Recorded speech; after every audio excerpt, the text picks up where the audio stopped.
sommes réunis avec Arnaud aujourd'hui pour revoir et vous faire revivre à travers quelques vidéos qu'on va regarder ensemble. Expérience d'Arnaud pour son premier titre de champion du monde, il y a 30 ans cette année. Et voilà, et donc ça commence quelques années auparavant, déjà champion d'Europe minime. Oui, c'est ça, champion d'Europe minime en 87, parce qu'à l'époque il n'y avait pas de championnat d'Europe junior en fait, hein, donc minime c'est maintenant junior B en fait, même s'il y a une année de décalage encore. Hein. Le 87 c'était à La Roche-sur-Yon, puis j'avais gagné devant un Italien sur un 5 km, c'est dans le centre-ville de La Roche-sur-Yon. À l'époque, c'était Cantarella, pour les anciens qui connaissent, qui entraînait l'Italie, qui est un des plus grands sprinteurs italiens. Et chez les Français, c'était Louis Fichot qui nous entraînait, et c'était le premier champion du monde français. C'est ça.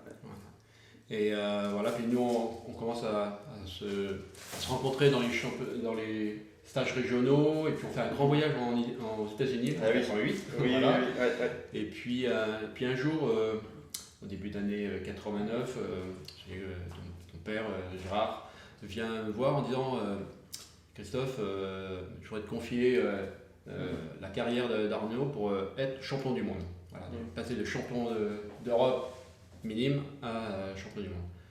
Et je dis moi ça me va, parce que je passe les brevets d'étage, je peux passer le BE2, BE3 à ce moment-là. Ça me va d'entraîner un champion du monde.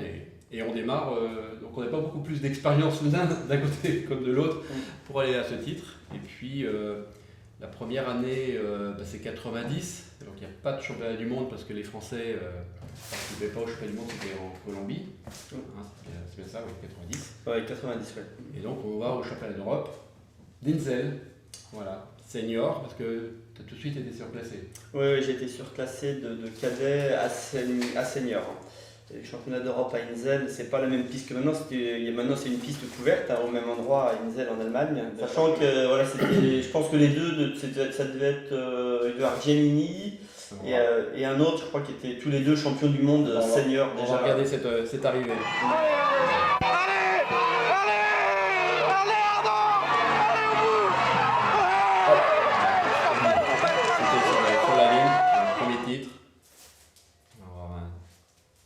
Et donc on voit que l'Italien qui était premier finit troisième finalement, parce que l'Italien qui avait bloqué revient lui aussi, il saute juste sur la ligne. Voilà. Voilà. Donc premier titre de champion d'Europe, et puis il y en a un autre après sur la route. Ouais. Et puis il a fallu attendre un an pour préparer les championnats du monde. Donc c'était le grand objectif. Et voilà, et donc on a vécu ça. Il y a 30 ans, mais c'était, voilà, on y passait toute la journée ensemble. Et je me souviens aussi, Gérard, ton père, disait, mais qu'est-ce que vous avez besoin pour réussir? Et je lui ai dit, mais il nous faut une vidéo, parce qu'on va pouvoir filmer, on va revoir. Et on a filmé mais des heures et des heures, et on passait des heures tous les deux à regarder, ah oui, tel détail technique, comment s'étaient passées les courses, analyser. Et voilà, et puis préparer, parce que c'était le premier championnat du monde.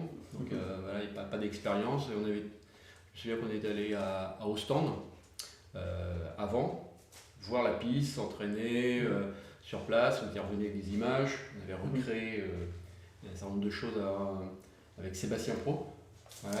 Dans l'été, les derniers entraînements, on faisait des sparring partners et c'était sympa de pouvoir recréer. Moi je me souviens, l'idée c'était qu'il y ait le moins possible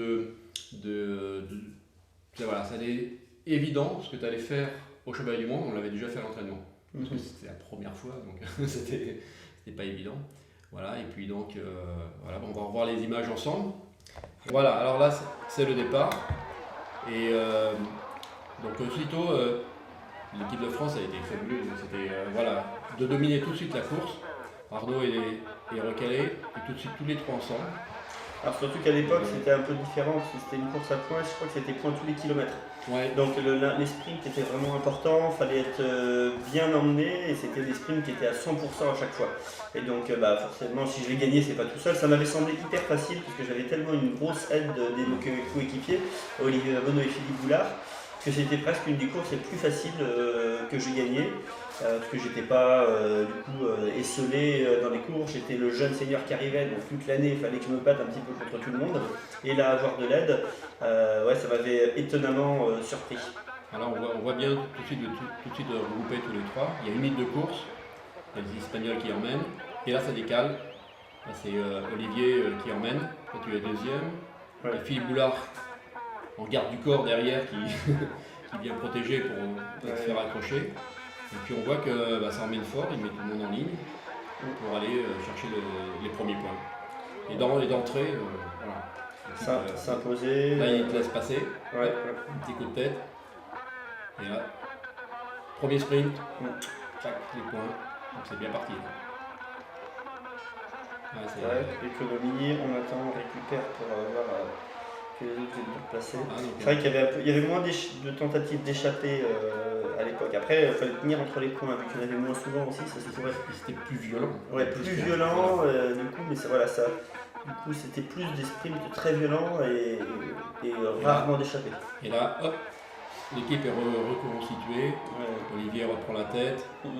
Après, c'était l'époque des Italiens. Gianni, c'est aussi l'époque de Dante Muse. Dante Muse, on était en 6-7e position, là, derrière les Italiens. Les Espagnols. Lamberto, je pense, peut-être. Ouais. Et puis, il y a encore l'époque où les Australiens, Jim White, je crois, peut-être, qui était. Qui est en train de passer à l'extérieur. Qui était vraiment costaud à cette époque-là. Ça faisait partie des nations qui dominaient. Mais en fait, j'avais vu des petits bouts que j'avais jamais revus en entier, donc c'est sympa. Là, on voit les Italiens qui viennent de prendre la tête, mais ils sont que deux. Et Dante Muse, qui n'a pas vraiment d'équipe, qui squatte un peu l'équipe italienne. Ouais. Là, vous êtes tous les trois bien positionnés. Ouais. Parce que ça Moi, va je vais même me reconnaître. Je suis deuxième entre les deux. Toujours mieux. Logique. On cadre super bien. Paf, on Voilà, repasse. ça y est, ça décale. Encore pas d'effort pour remonter. Ouais. C'est Olivier là qui fait l'effort. Philippe Boulard qui suit derrière. Et là, il te propose plus en deuxième derrière l'Italien. Il jette un petit coup Et d'œil. Dante Muse qui arrive. Oui. En plus, j'étais le petit jeune à mon avis, donc il. Tac, là je marque. Je crois que c'était les trois premiers. Ouais, les trois premiers, 3-2-1. Ouais. Ah, ou 5-3-2. C'était ça. Ouais. 5-3-2. Donc le premier point, enfin la première place, quand il y a beaucoup de points. Ouais. Ouais. Donc là, normalement, j'ai 8 points si j'ai pas compris. Ouais, déjà bien installé. La course partait très bien. Ouais. Puis il y avait beaucoup de Français aussi. C'était une ambiance fabuleuse parce qu'il y avait Oui. Français qui étaient au stand. Bah, ça devait être peut-être un des premiers championnats du monde à Ostende, peut-être. Il y avait vraiment beaucoup de Français pour cette course. Ouais. Et voilà, donc c'est. Là, on est calé. Et c'est vrai, comme tu disais, la course pourrait pas être facile parce que. Un vrai fauteuil. Ça bataillait. Ouais, ça se bagarrait avec l'Australien qui. Et là, c'est Philippe Boulard maintenant qui emmène. Olivier est derrière, se repose. Et il t'emmène en première place. Voilà, et.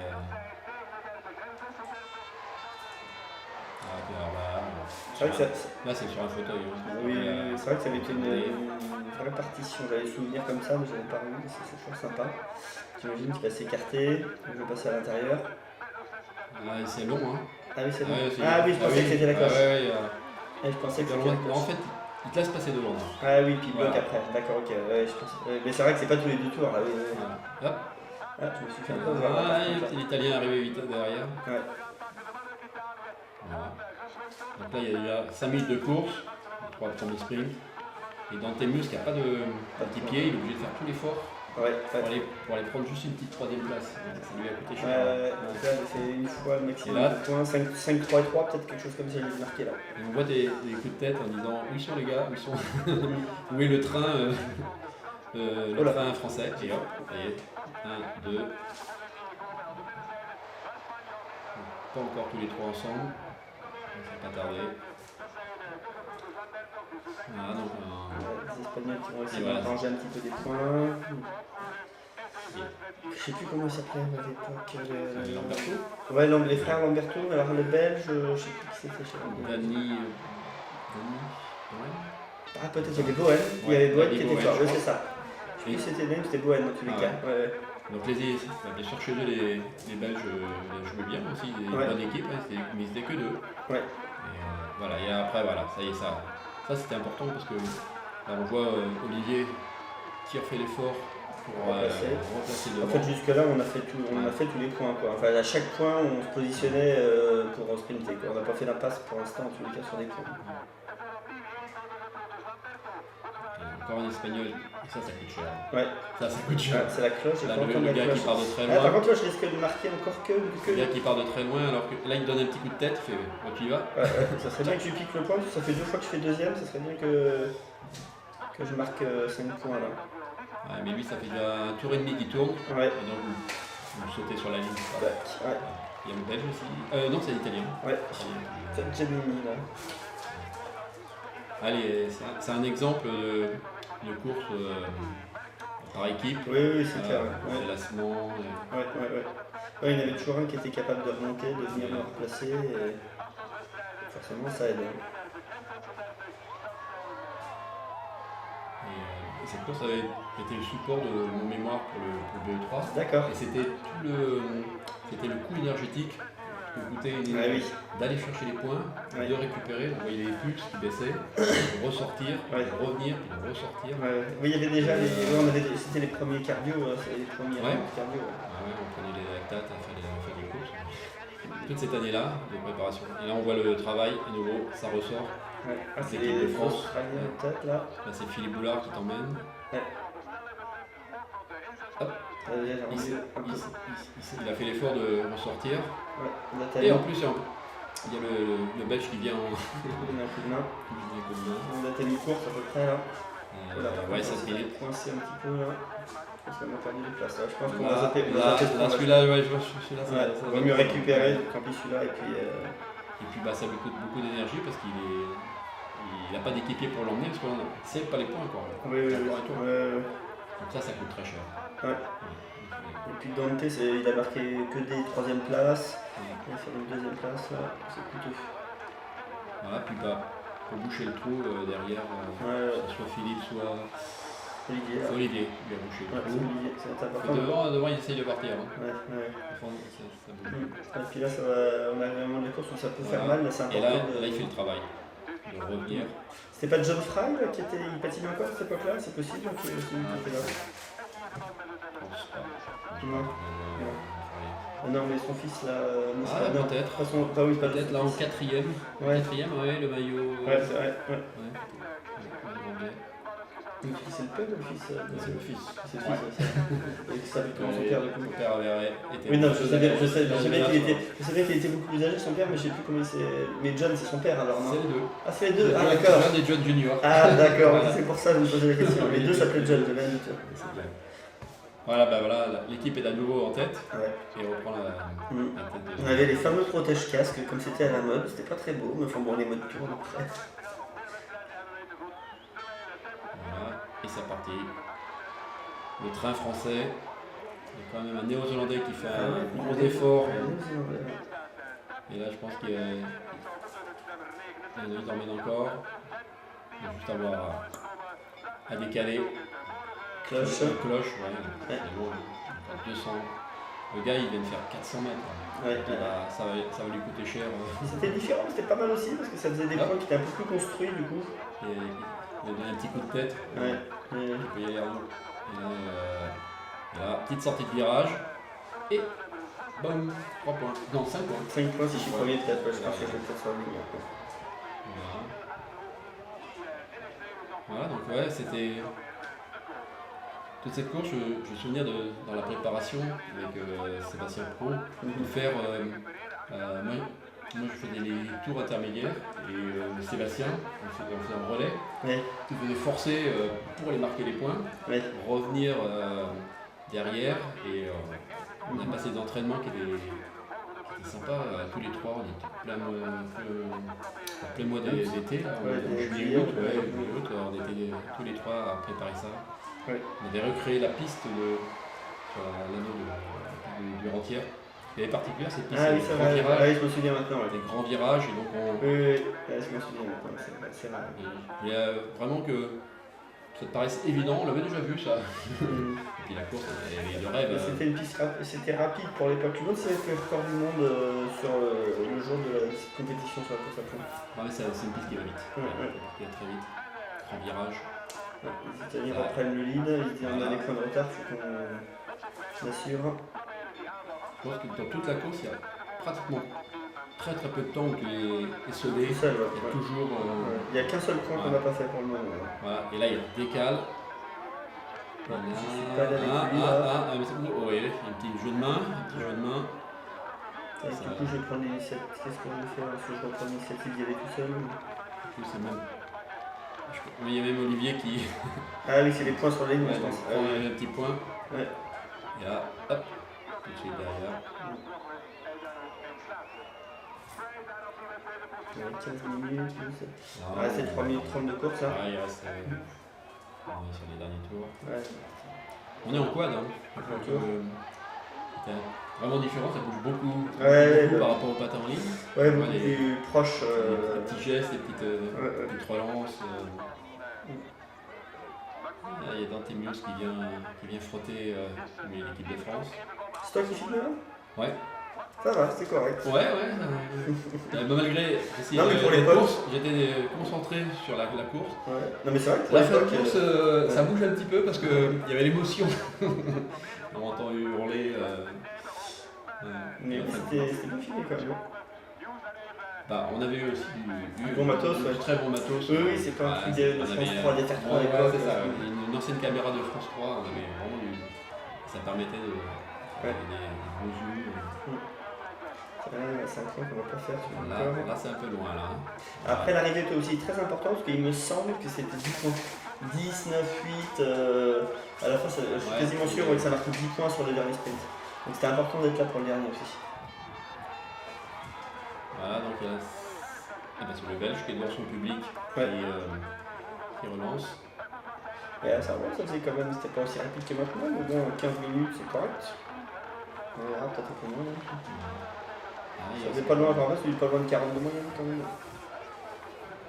Voilà, et on voit les filmer aussi où étaient les deux équipiers. Oui. Ils ont laissé passer un moment et ils reviennent de. Moi je suis devant, je les attends. On temporise un peu. Ouais. Et voilà. Là, il y a l'ambiance, on entend le.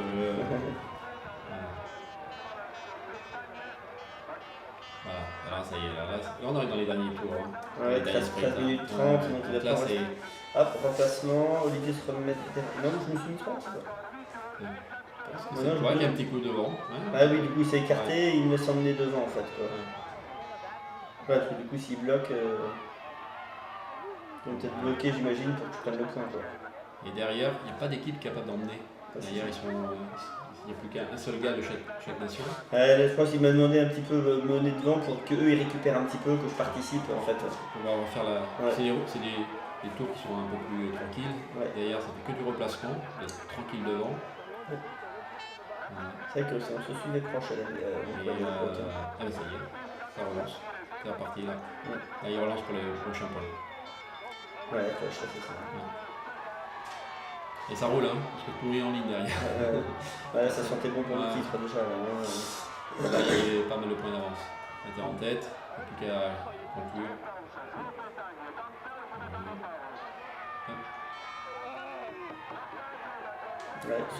Sans plus d'efforts que ce qu'il fallait faire. Et hop, tout de suite, deuxième. Et Philippe qui enclenche derrière.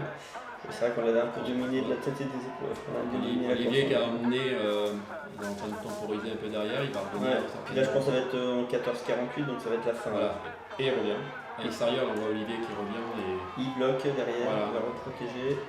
Et c'est à nouveau tous les trois en tête. À la course, elle est fabuleuse.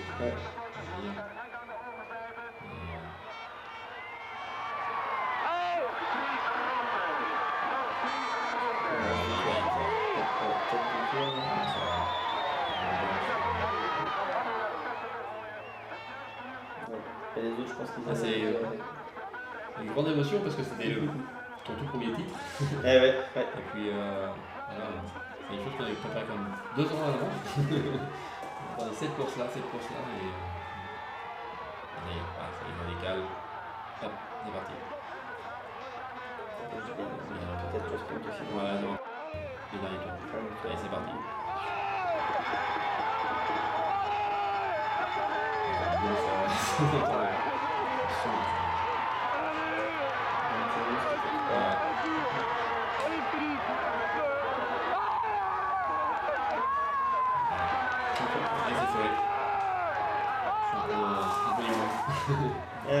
Pour sa pointe.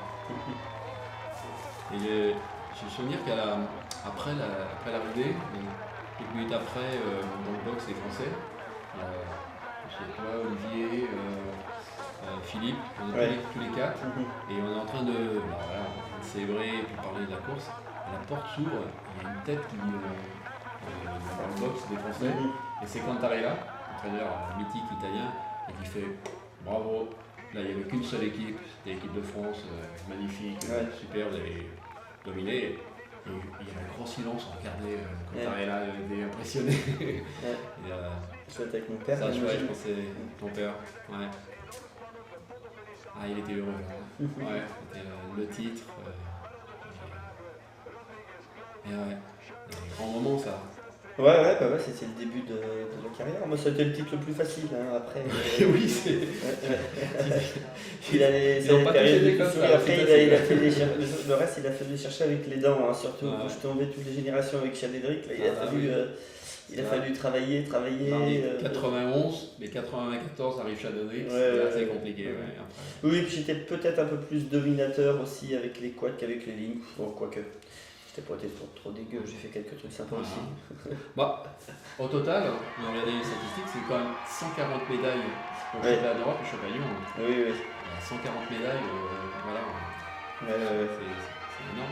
Ça enchaînait directement sur le podium, c'était bien. Je pense qu'il y a un montage. Ah, il y a un montage, d'accord. Et voilà, 140 fois podium. Pas que des Marseillaises, alors on entend oui. Mais bon là c'était. Ah, c'est chouette, Dantimus 3ème et 2ème, c'était qui alors? Denis Bohan. Denis Bohan, le Belge. C'est ça. Champion du monde, 10 mètres. Donc là, 91, je dois avoir 18 ans. 10 ans avant, il y avait Franck Perron, qui avait gagné aussi en Belgique. Oui. En 81, 91. À l'époque, il y a eu beaucoup de changements du route 16e. C'est vrai que ça c'était une année piste, une année route à l'époque. Donc là c'était piste et l'année d'avant en Colombie on n'avait pas eu le droit d'aller, ça devait être championnat sur route. Et là 92 après c'était Rome sur route, la première année où il y a eu moitié quad et moitié en ligne. Donc là tu fais champion du monde aussi 10 000 à pointe sur route et troisième en marathon, mais en ligne. Oui, c'est ça. Les Hollandais hyper dominateurs, ils avaient fait. Ils étaient partis en échappée, ils devaient faire 1 et 2. Oui, ils étaient partis en échappée. Ouais, c'est ça.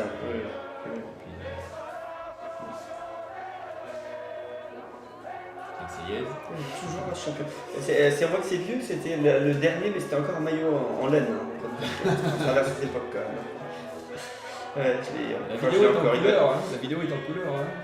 C'est vrai, et comme la vidéo est en couleur. Au siècle dernier, oui. Mais le maillot en laine. On n'avait pas les casques à boudin encore. Bon. Et là, donc, Marseillaise. Voilà. Et puis,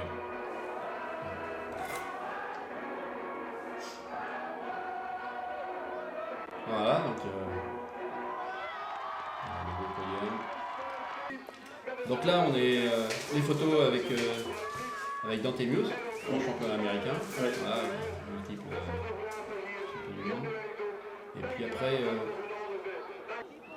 voilà, il y avait les supporters français, voilà. C'était bien sympa. Oui, puis c'est le début de l'ère, la fin du quad, le début de ligne, des patins en ligne, avec la fin d'une génération aussi des Américains et le début d'une autre, 92-93, avec notamment les frères Hughes, Derek Parra.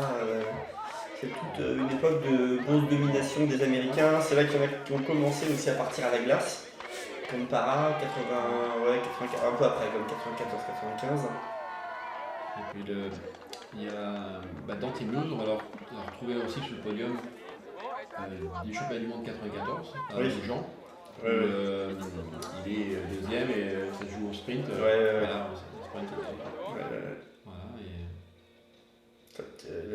Il y a tout le travail d'agilité du quad à l'époque, c'était un peu différent. Voilà, on était contents d'avoir ces images 30 ans après. Ouais. C'était, non, c'est sympa, ça permet de revoir les souvenirs et puis de voir aussi comment on se construit. C'est vrai que moi j'ai eu quelques entraîneurs dans ma carrière, j'en ai eu 3 qui ont le plus compté, c'est important de voir, moi je me suis construit grâce aux entraîneurs auxquels j'ai toujours fait confiance, je ne me suis jamais trop posé de questions. Il y a eu Thierry Lefebvre quand j'étais tout petit qui m'a appris toutes les bases, c'est important. Christophe et puis Alain Nègre, on va dire c'est les 3 entraîneurs que j'ai eus. Et chacun m'a appris énormément de choses et m'a construit, chacun a des périodes différentes avec chacun ses qualités. Et effectivement, c'est bien de revivre ça, c'est-à-dire que quand on gagne, c'est aussi parce qu'on est talentueux, on a une volonté, mais aussi cette capacité à être capable de s'entourer et de faire confiance. Après, il n'y a pas aussi que moi aussi, en plus que j'ai d'autres casquettes en tant qu'entraîneur, après chaque champion est aussi un petit peu différent. C'est vrai que moi, j'ai même eu du mal à comprendre ça, c'est-à-dire qu'au début quand j'étais en entraîneur, moi je pensais que les gens faisaient confiance, alors je faisais confiance gratuitement parce que moi je ne me suis jamais posé la question, moi je faisais toujours 100% confiance à toutes les personnes qui m'ont entraîné. Et après quand j'étais entraîneur, je me suis aperçu que les autres fonctionnaient un petit peu différemment. Mais c'est pas un jugement, je veux dire, c'est aussi bien, c'est peut-être bien aussi de se poser des questions, pourquoi on fait ça et tout ça. Alors moi je me posais la question, mais voilà, en tous les cas, à chaque fois que je faisais pas de résultat, c'était clairement de ma faute. Je rejetais, peut-être que tu le confirmeras, je m'énervais sur moi-même, mais je ne rejetais jamais la faute sur les autres. C'est simplement, il faut que je me bouge le cul, que je m'entraîne plus. C'était ça aussi, la première qualité, c'est que c'était de dire, je vais refaire jusqu'à temps que ce soit parfait. Et même des fois, à l'entraînement, quand tout le monde était arrêté à faire l'entraînement, je me souviens d'anecdotes où le gardien de la piste disait bon là il va falloir y aller, et il coupait la lumière en disant bon c'est bon, tu l'as refait 20 fois le virage, mais c'est ce qui faisait aussi la qualité, la précision. Et c'est ce que tu aimais faire.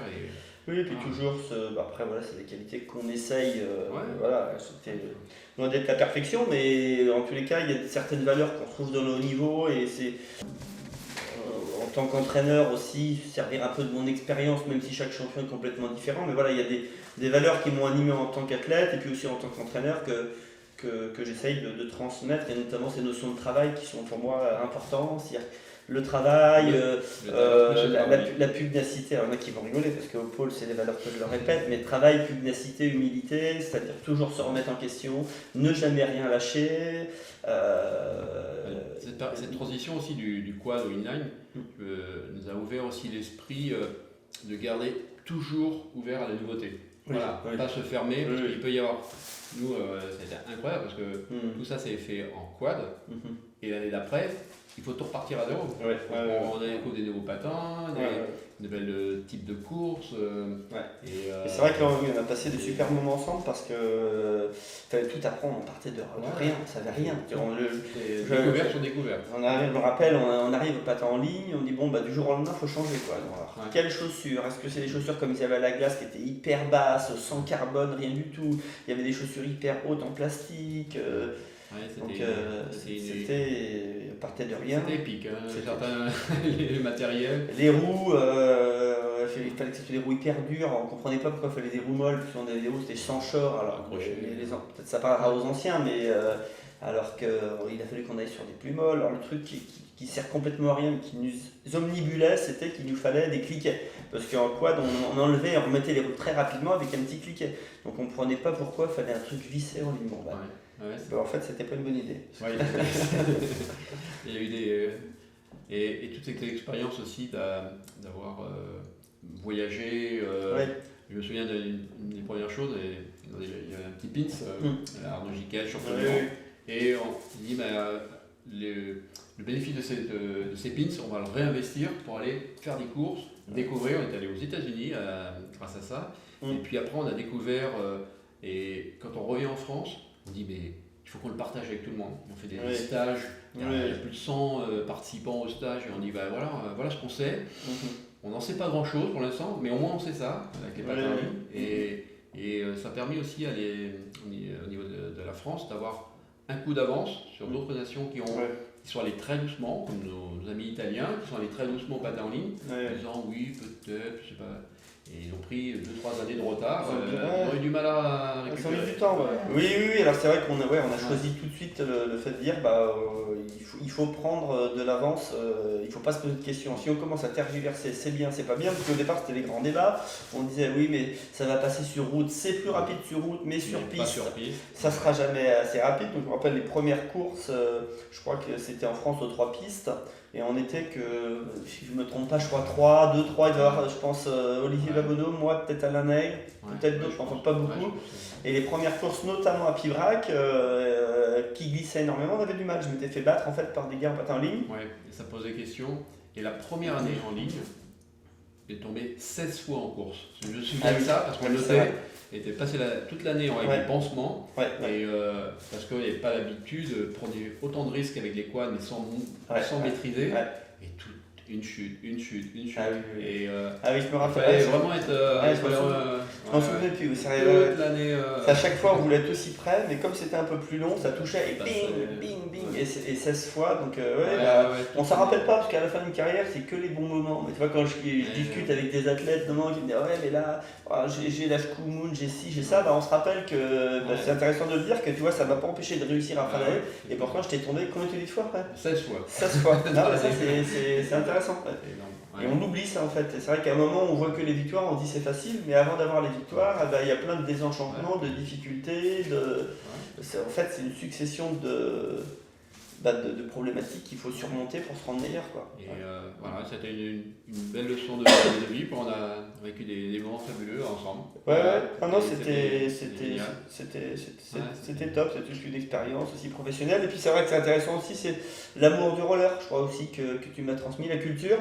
L'amour du roller, moi je suis un passionné de mon sport. En fait, tout ce que j'ai fait après, j'ai la chance de vivre de mon sport, mais des origines, c'est quand même tout ce qu'on a pu partager, les discussions ensemble par rapport à ça. Les anciens champions, qu'on parlait de Cantarella, puis de découvrir les voyages aux États-Unis, en Italie, en Belgique, où on allait courir régulièrement et où on apprenait.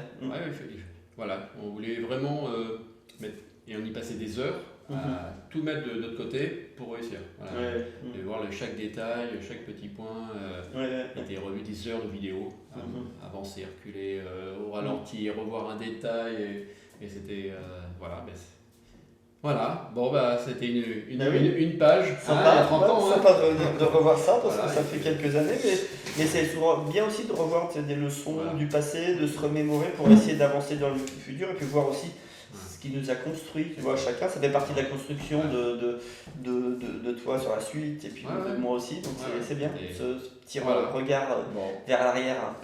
On était content de nous faire partager ce moment-là. De regard en arrière sur nos 30 ans, il y a 30 ans, et puis voilà. Et puis c'est qu'un bout, on a Merci. De rien, merci à toi.